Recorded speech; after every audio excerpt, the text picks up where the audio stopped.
ಹಾಂ ಸರಿ, ನಿನಗೋಸ್ಕರ ಹಾಲು ತಂದಿದ್ದೀನಿ. ಹೀಗೇಗಿದೆ ಆರೋಗ್ಯ? ನನಗೇನಾಗಿದೆ, ಆರಾಮಾಗೇ ಇದ್ದೀನಲ್ಲ. ಅಲ್ಲಮ್ಮ, ಮಗುನ ಕಳ್ಕೊಂಡು ಒಂದು ವಾರನೂ ಆಗಿಲ್ಲ. ಆ ನೋವಲ್ಲಿರ್ತೀಯ ಅಂತ ನಾನು ಅಂದ್ಕೊಂಡಿದ್ದೆ. ಈಗ ನೋಡಿದ್ರೆ ನಾನು ಆರಾಮಾಗೇ ಇದ್ದೀನಿ ಅಂತ ಹೇಳ್ತಿದ್ದೀಯಲ್ಲ.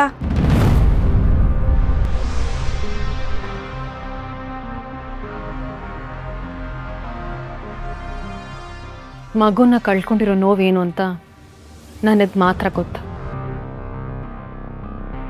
ಅದನ್ನು ಎಲ್ಲರ ಹತ್ರ ಹೇಳ್ಕೊಂಡು ಮತ್ತೆ ಅವ್ರಿಗೂ ಬೇಜಾರು ಮಾಡೋದಕ್ಕೆ ನನಗಿಷ್ಟ ಇಲ್ಲ. ಇಷ್ಟು ವರ್ಷನೂ ಚಿರುನೇ ನನ್ನ ಮಗ ಅಂತ ಅಂದ್ಕೊಂಡಿದ್ದೆ. ಆದರೆ ಚಿರುನೇ ಅದಕ್ಕೆ ನೀವು ತಾಯಿ ಆಗಬೇಕು ಅಂತ ಆಸೆ ಪಟ್ಟಿದ್ರಿಂದ ಮಗು ಮಾಡಿಕೊಂಡೆ. ಆದರೆ ನನ್ನ ದುರದೃಷ್ಟ ಪರ್ಮನೆಂಟಾಗಿ ನಂಗೆ ಮಕ್ಕಳೇ ಆಗ್ತಿರೋ ಹಾಗಾಗೋಯ್ತು. ಸಂತಾನ ಭಾಗ್ಯನೇ ಇಲ್ದಂಗೆ ಆಗೋಯ್ತು. ಹೌದಮ್ಮ, ಅವ್ರವ್ರ ನೋವು ಅವ್ರಿಗೆ ಗೊತ್ತು. ಈ ಮಾತು ಯಾಕೆ ಹೇಳ್ತಾ ಇದ್ದೀನಿ ಅಂದರೆ, ಚಿರು ಚಿಕ್ಕ ವಯಸ್ಸಿನಿಂದ ಹಾಸ್ಟ್ಲಲ್ಲೇ ಬೆಳೆದ. ಆದರೆ ಗುರು ನಮ್ಮ ಮುಂದೆನೇ, ನಮ್ಮ ಕಣ್ಮುಂದೆನೇ ಬೆಳೆದ. ಅವನನ್ನ ಎತ್ತಾಡ್ಸಿದ್ದೀನಿ, ಕೈ ತುತ್ತು ತಿನ್ನಿಸಿದ್ದೀನಿ. ಆದರೆ ಏನೋ ಗೊತ್ತಿಲ್ಲ, ನಿನ್ನ ಮದುವೆ ಆದಮೇಲೆ ಅವನು ಫಾರಿನಲ್ಲೇ ಸೆಟ್ಲಾಗ್ಬಿಟ್ಟ. ಚಿರು ಗುರು ನಮ್ಮ ಮನೆಗೆ ವಾಪಸ್ ಕರೆಸಿದ್ದಾನೆ ಅನ್ನೋ ಖುಷಿಲಿರುವಾಗಲೇ ಗುರು ನಮ್ಮನ್ನೆಲ್ಲ ಇಷ್ಟು ಬೇಗ ಬಿಟ್ಟು ಹೋಗ್ತಾನೆ ಅಂತ ಅಂದ್ಕೊಂಡಿರಲಿಲ್ಲ.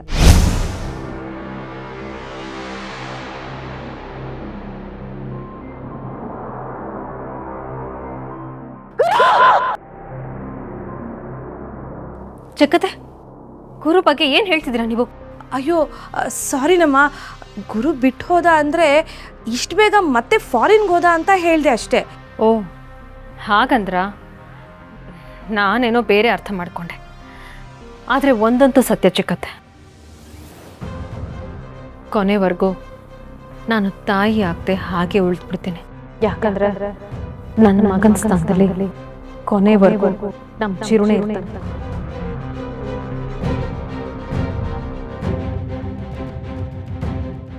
ಹಾಗೆ ಯಾವುದೇ ಕಾರಣಕ್ಕೂ ಗುರುನ ಮಾತ್ರ ನಾನು ಬಿಟ್ಟಿರೋಕ್ಕಾಗಲ್ಲ.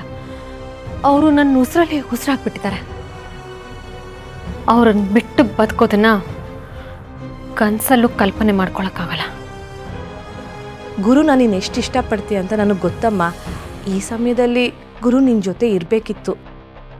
ಆದರೆ ಏನು ಮಾಡೋದಮ್ಮ, ಅರ್ಜೆಂಟ್ ಕೆಲಸ ಇದೆ ಅಂತ ಮತ್ತೆ ಫಾರಿನ್ಗೆ ಹೋಗಿದ್ದಾನೆ. ಅದ್ರ ಬಗ್ಗೆ ನೀನೇನು ಯೋಚನೆ ಮಾಡಬೇಡ. ತಗೋ, ಹಾಲು ಕುಡಿದು ನೆಮ್ಮದಿಯಾಗಿ ಮಲಗು. Good night.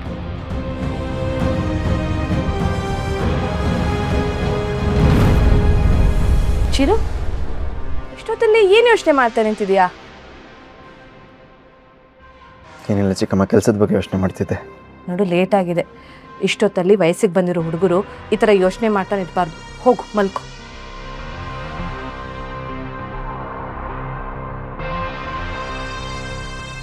ಚಿರು ಯಾಕೆ ಹೀಗೆ ಒಬ್ಬನೇ ನನ್ನ ರೂಮ್ ಹತ್ರ ಬಂದು ಏನೋ ಯೋಚನೆ ಮಾಡ್ತಾ ನಿಂತಿದ್ದ? ಅವನ ಮನಸ್ಸಲ್ಲಿ ಏನೋ ಓಡ್ತಿದೆ.